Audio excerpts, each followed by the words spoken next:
Alguém já falou para você de que o avivamento foi apenas para Atos 2? Alguém já te questionou quando você falou que Deus ainda aviva a sua igreja hoje?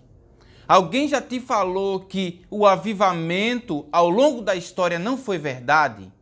Se você já escutou isso ou já se questionou acerca disso, esta lição de hoje irá tratar sobre o avivamento que perdurou e que ainda é possível se a Igreja de Cristo buscar de todo o coração na atualidade. Então, eu quero te apresentar nossa 8ª lição, a qual tem por título O Avivamento Espiritual no Mundo. Então, meu querido, hoje você terá uma aula de teologia grátis.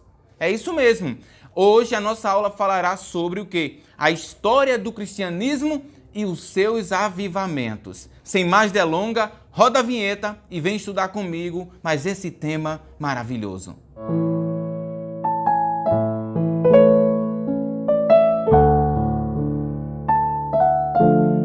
Meu querido irmão, você que já assiste o nosso canal e já sabe como é o padrão, então pega a tua caneta, teu lápis, tua Bíblia e tua lição para anotar os detalhes dessa lição de hoje.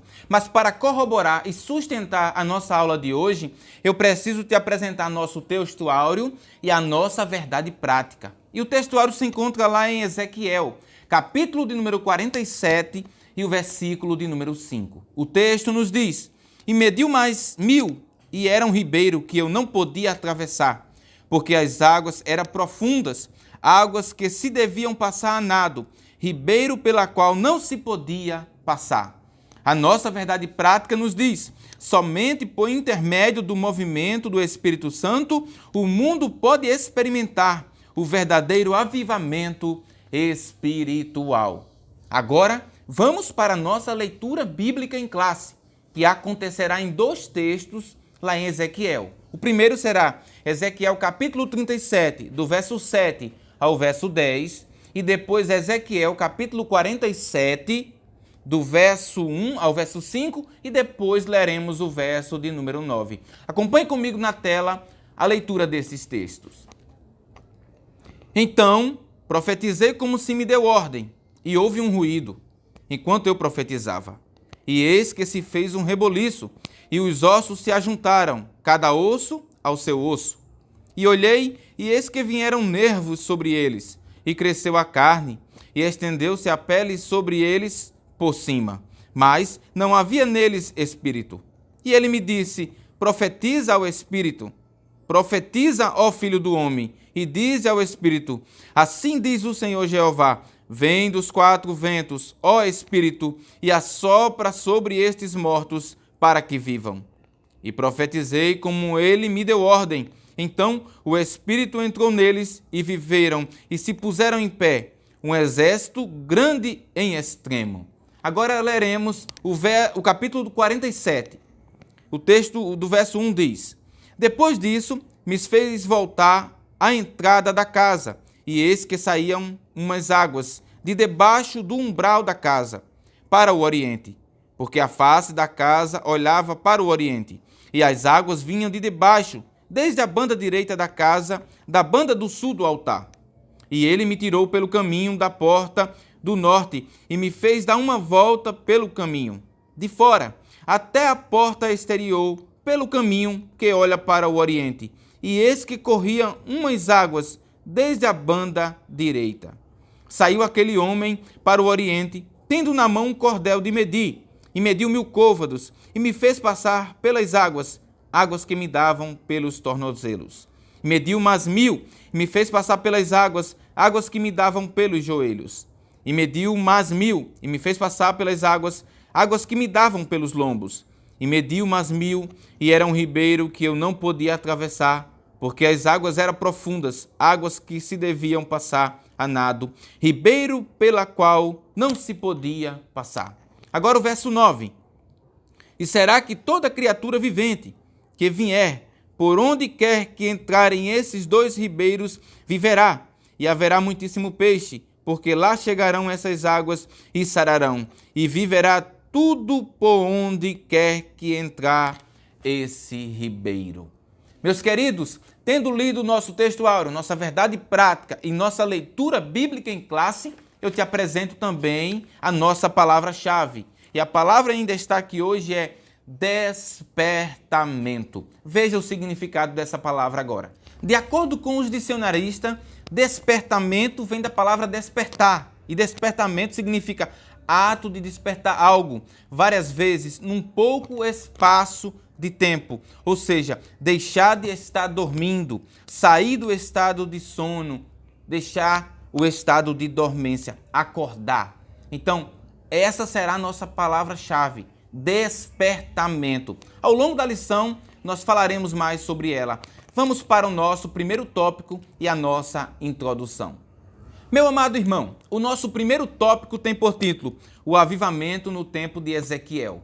Está dividido em 3 subtópicos, a saber, primeiro, calamidade e restauração de Israel. Segundo, um vale de ossos secos. E terceiro, o rio das águas purificadoras.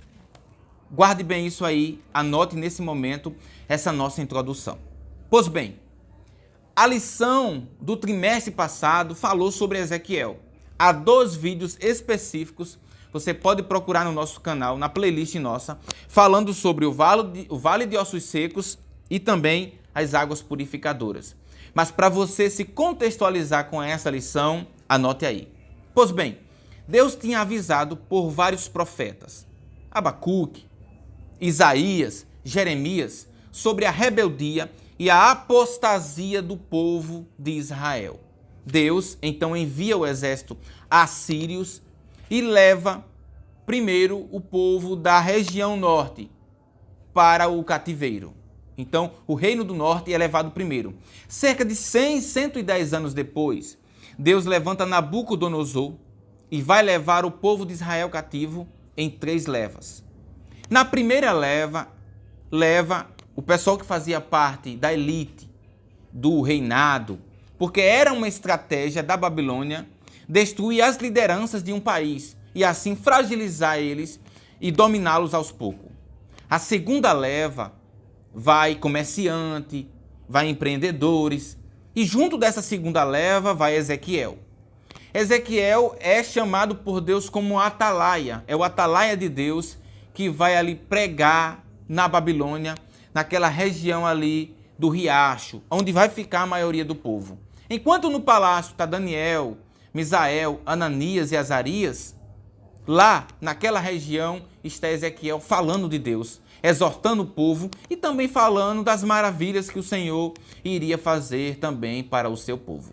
Pois bem, é nesse contexto de desolação, de tristeza, o povo tinha acabado de saber a notícia que o templo tinha sido destruído, os muros tinham sido colocados ao chão, ou seja, o exército babilônico, na última leva, destrói por completo. Há pessoas que são mortas, que ficam lá, há outras que não conseguem vir e são deixadas para trás, como os mendigos, aquelas pessoas que não tinham mesmo a capacidade de chegar andando, e as demais pessoas são levadas para a Babilônia.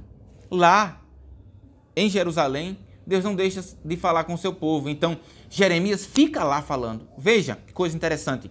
Em cada local, Deus deixa um porta-voz dele para anunciar o seu evangelho. Entenda isso. Deus nunca irá deixar de falar com o seu povo. Ele sempre levantará, ele sempre deixará uma remanescente que não abriu mão dos propósitos de Deus, que foi fiel até o fim lá para anunciar as suas verdades.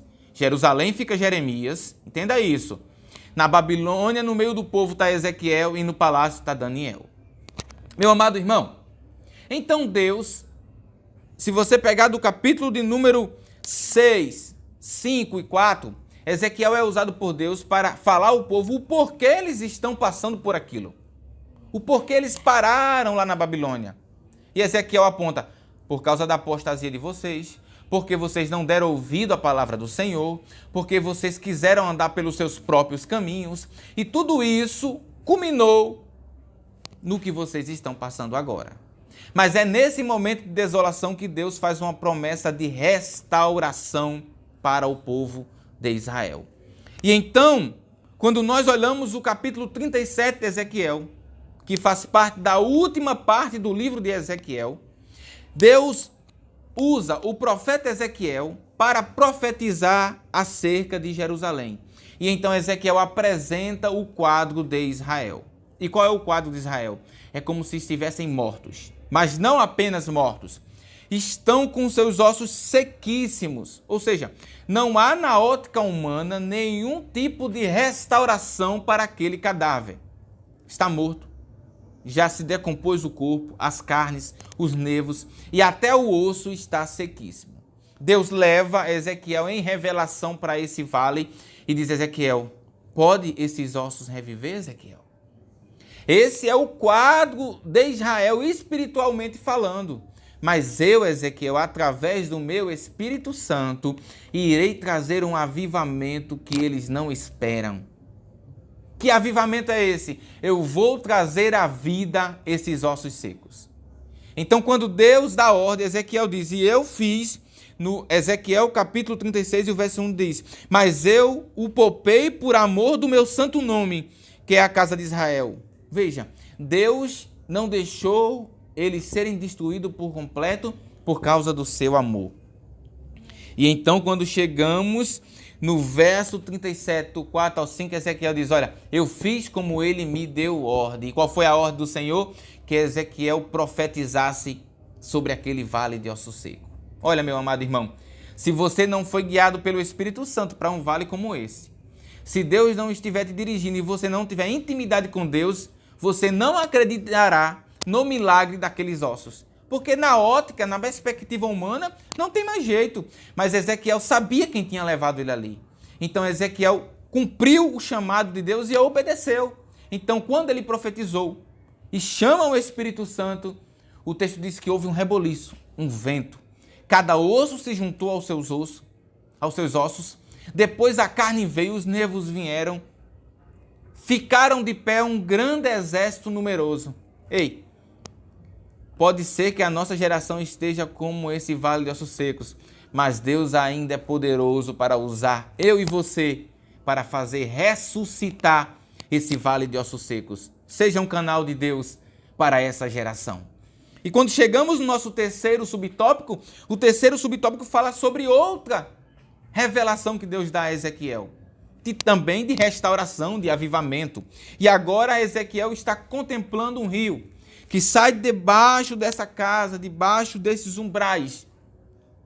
E ali há um homem, um varão, com uma vara de medir, que mede para Ezequiel ali aqueles côvados, 1000 côvados. Quanto é 1000 côvados, Otoniel? É aproximadamente 450 metros na nossa medida de hoje. E mede e convida Ezequiel para entrar. Ezequiel entra e as águas estão pelo tornozelo. Mede mais 1000 côvados, 450 metros, e Ezequiel entra pelos joelhos. Mede mais 1000, Ezequiel entra pelos lombos. E depois de medir mais 1000, Ezequiel não pode mais caminhar. Por quê? Porque era um ribeiro muito profundo e só podia se passar a nado. Meu querido, esse é o aprofundamento daquele que busca o Senhor diariamente. Quer buscar o avivamento real, verdadeiro na tua vida? Você precisa se aprofundar nesse rio. E na medida que você vai se aprofundando nesse rio, mas você vai deixando Jesus controlar a tua vida. Até chegar um momento que você não consegue mais caminhar, como Ezequiel não conseguiu na visão. Agora só podia ser atravessar a nado. Outro ponto importante desse rio, meu amado irmão, é que esse rio era um rio de restauração. Onde esse rio passava, ele trazia vida, tornava as árvores frutíferas. Aquele local que não dava flores, que não dava plantação, seco, aquele solo que chega racha.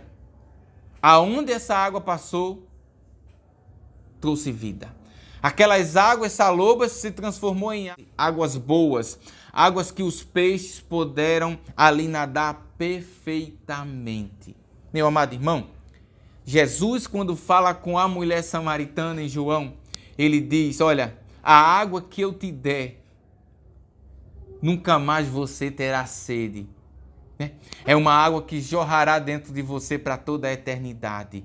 Esse rio representa essa água que Jesus nos ofereceu e que pela sua misericórdia nós hoje temos no nosso coração.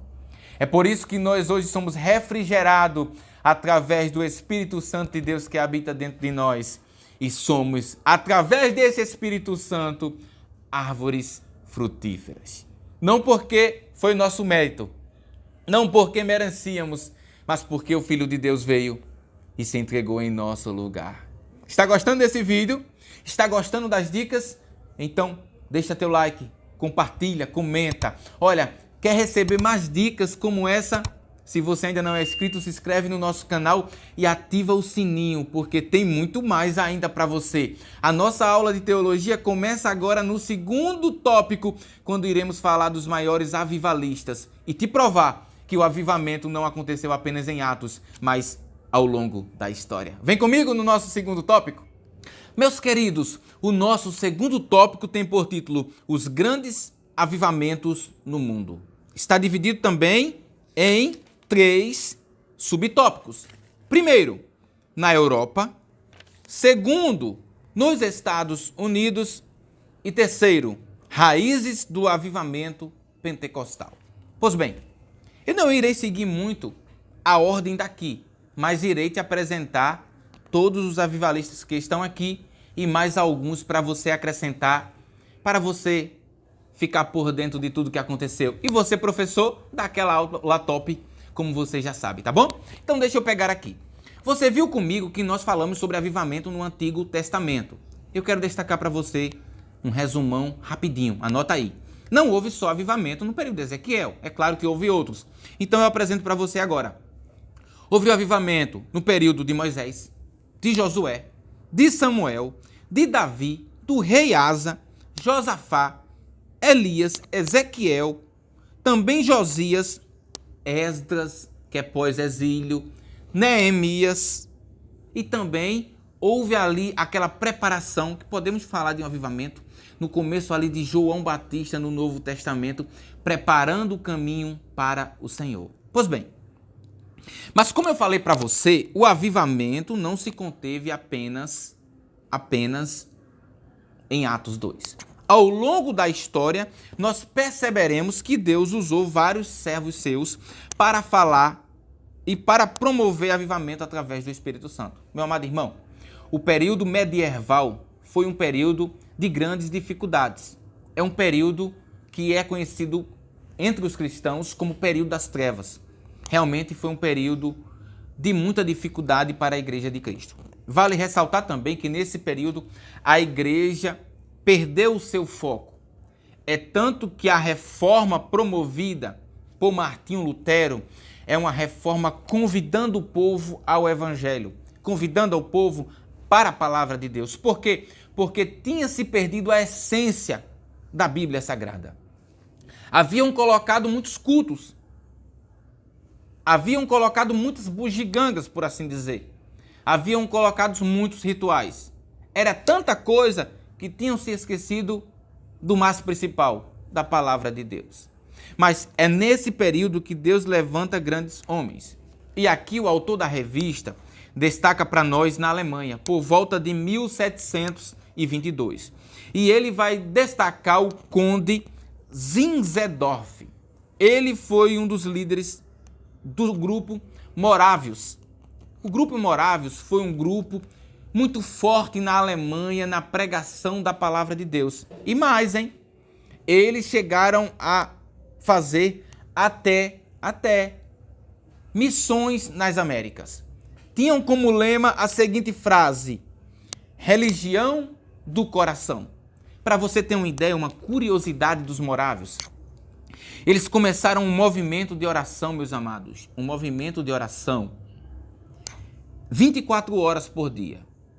Esse movimento de oração perdurou por 100 anos. É isso mesmo que você está ouvindo. 100 anos de oração ininterruptas. Eu te pergunto, como Deus não pode agir? Como não pode vir um real avivamento se as pessoas estão buscando a Deus de coração? 100 anos. Outro ponto que eu destaco para você, agora na Inglaterra, são 3 jovens. John Wesley, Charles Wesley e George Whitefield.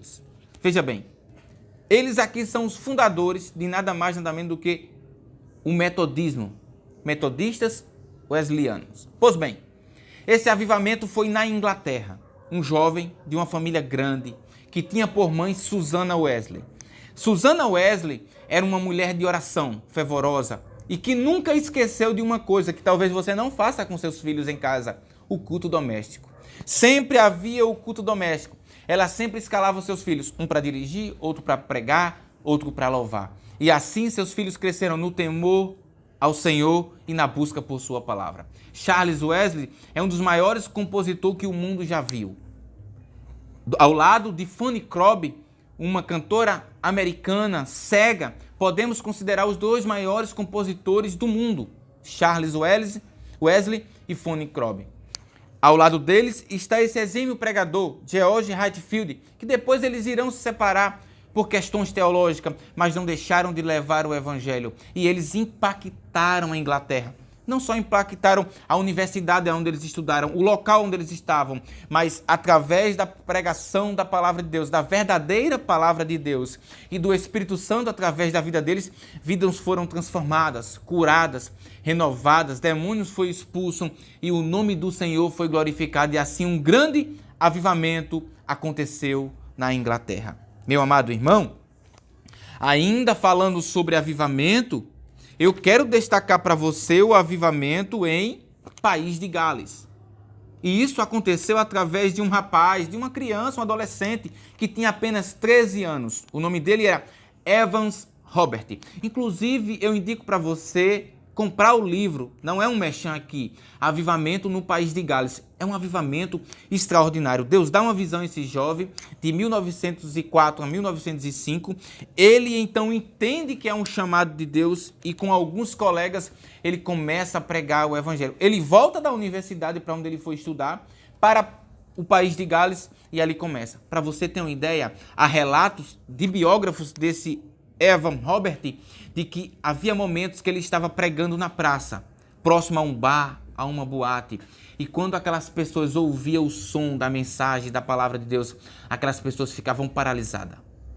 Na hora, paravam de beber, não sentia mais vontade, batia um temor e uma lágrima, o choro começava a rolar no rosto daquelas pessoas, e aquelas pessoas, na hora, corria lá para onde ele estava pregando e se rendia aos pés de Cristo. Ou seja, um avivamento extraordinário que não impactou apenas o País de Gales, mas os países vizinhos. Meu amado irmão, quando eu olho para esse cenário e esse servo de Deus, eu fico me perguntando: Senhor, o que eu tenho feito na tua obra? Eu não sei se acontece isso com você, mas comigo acontece. Meu Deus, me ajuda a marcar essa geração. Não porque eu sou melhor, não porque eu sou bonzinho, não, mas porque o teu Espírito Santo, através de mim, promove esse tipo de coisa, cura, libertação, renovação. Ah, meu amado irmão, que possamos nos dedicar como esses amados irmãos se dedicaram. E eu estou provando para você, através da história, que Deus aviva sim o seu povo ao longo dos anos. Que não foi apenas em Atos capítulo 2. Meu querido, chegamos então aos Estados Unidos. E quando chegamos aos Estados Unidos, antes de falar de um autor que o nosso pastor aqui destacou, eu quero destacar Jonathan Edwards. Jonathan Edwards era um rapaz formado por uma universidade muito conhecida nos Estados Unidos, Yale.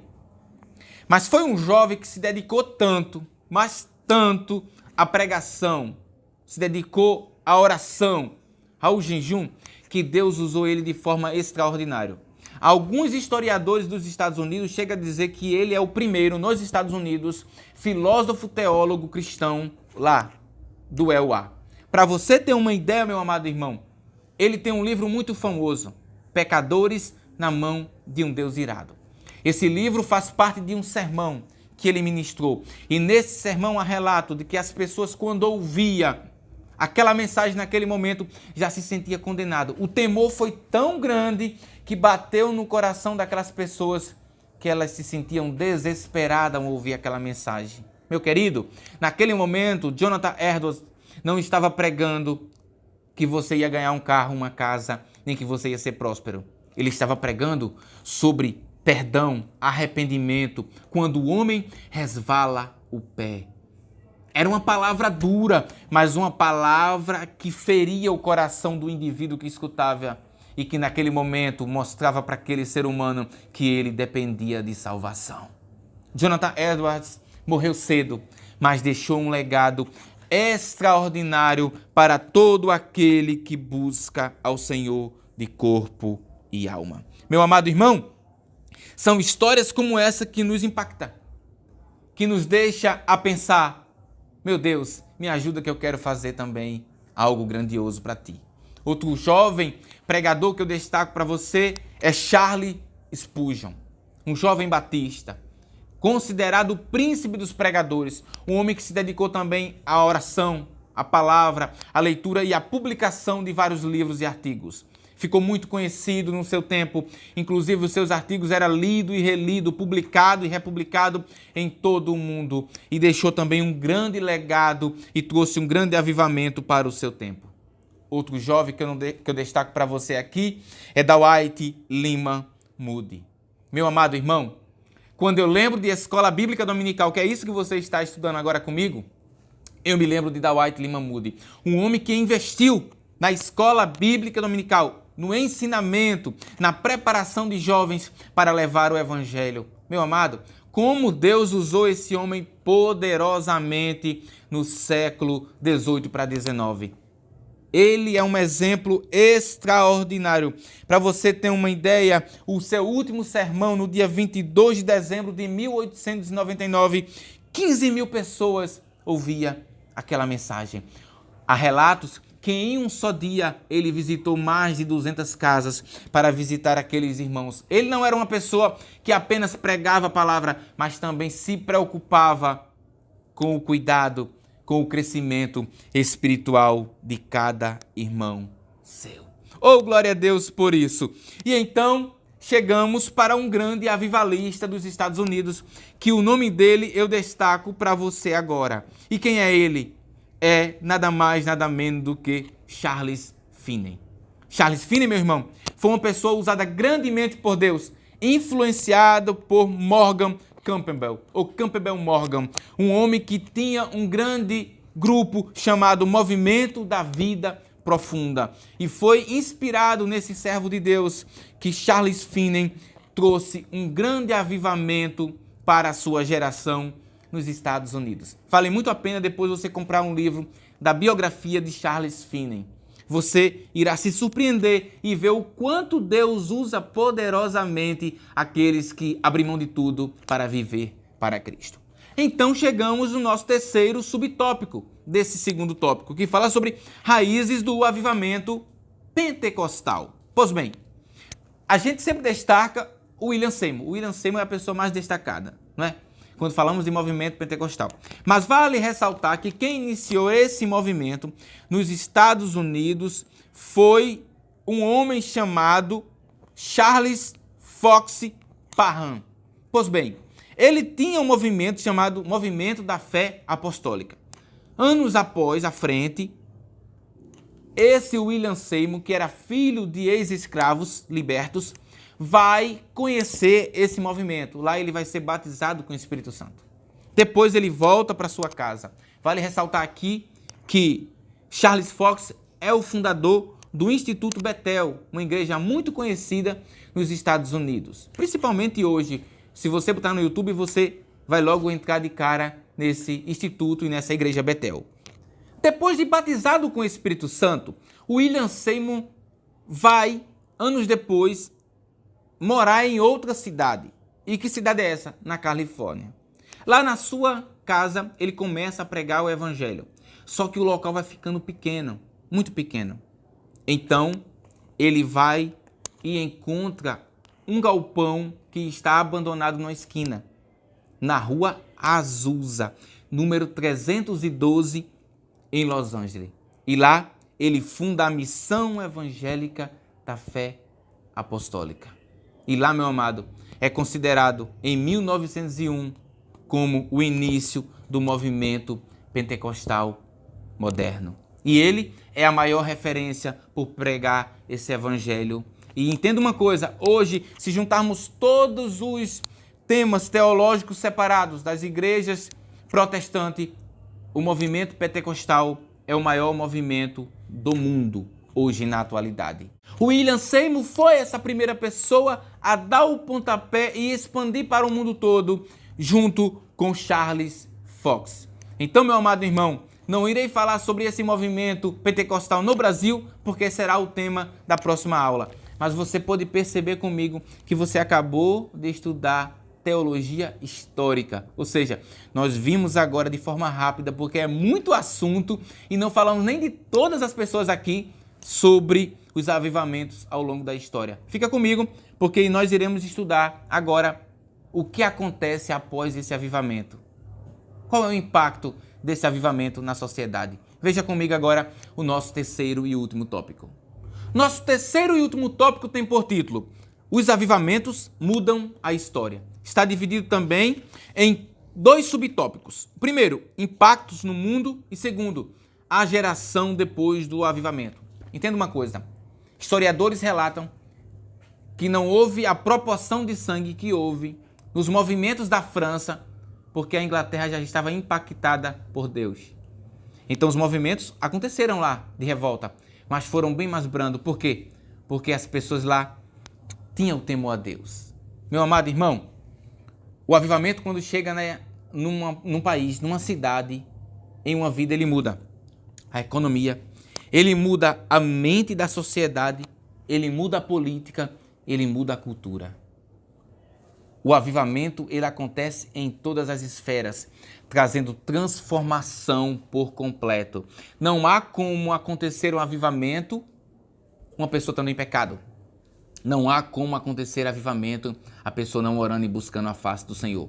Os requisitos estão lá, em Crônicas 7:14. Primeiras Crônicas, né? Segundas Crônicas 7:14. Então, aquele é o requisito. E a igreja, o país, a nação, o Estado, meu amado, a Alemanha se voltou a Cristo. Para você ter uma ideia, houve muita guerra, houve muita batalha no período da Reforma, mas aquela reforma promovida por Martinho Lutero trouxe impacto em todos os âmbitos da sociedade. E para completar, Martinho Lutero vem e agora traduz a Bíblia para o alemão, para que o povo alemão entendesse a palavra de Deus. Meu querido, eu vou lhe dizer uma coisa. Quando esse avivamento chega na Inglaterra, muda a mentalidade, não só do povo, como da realeza. O movimento, quando chega também nos Estados Unidos, muda também todos os Estados Unidos, para você ter uma ideia. Inclusive, a questão do racismo, que era muito forte nos Estados Unidos. Mas o Evangelho veio mostrar que todos somos iguais perante a Deus, independente da cor, da classe social e onde você mora. Meu querido irmão, só que há um problema, e o problema está nesse último subtópico, o segundo. A geração pós-avivamento, pós esse avivalista, não deram continuidade a esse legado. Para você ter uma ideia, essa Inglaterra de Charles Spurgeon, essa Inglaterra de John Stott, essa Inglaterra de tantos homens, de John Wesley, de Charles Wesley, hoje é a Inglaterra de Richard Dawkins, o principal ateu, o patrono do ateísmo no mundo. Como pode uma nação tão impactada por Deus chegar a esse ponto? Sabe por quê? Porque a próxima geração não continuou buscando a Deus nem a sua palavra. E isso é um risco que a nossa igreja na atualidade pode passar. Por quê? Porque os grandes avivalistas, os grandes servos de Deus estão indo embora, estão velhinhos e Deus logo mais irão recolhê-los. A pergunta é, o que nós faremos com o legado dele? Será que nós continuaremos com o mesmo fervor que eles ou deixaremos acontecer o que aconteceu na Inglaterra e também o que está acontecendo hoje nos Estados Unidos da América? Meu amado, que eu e você possamos arregaçar nossas mangas e dizer, Senhor, eis-me aqui, usa-me a mim. Eu não vou deixar de pregar a tua palavra, eu não vou deixar de anunciar as tuas verdades, eu não vou deixar de falar do teu amor, custe o que custar, eu não vou deixar de falar que tu estás às portas e vem buscar um povo lavado, remido e separado e de boas obras. Meu amado irmão, com isso eu concluo a nossa aula. Forte abraço e fique na paz e eu te aguardo na nossa próxima lição.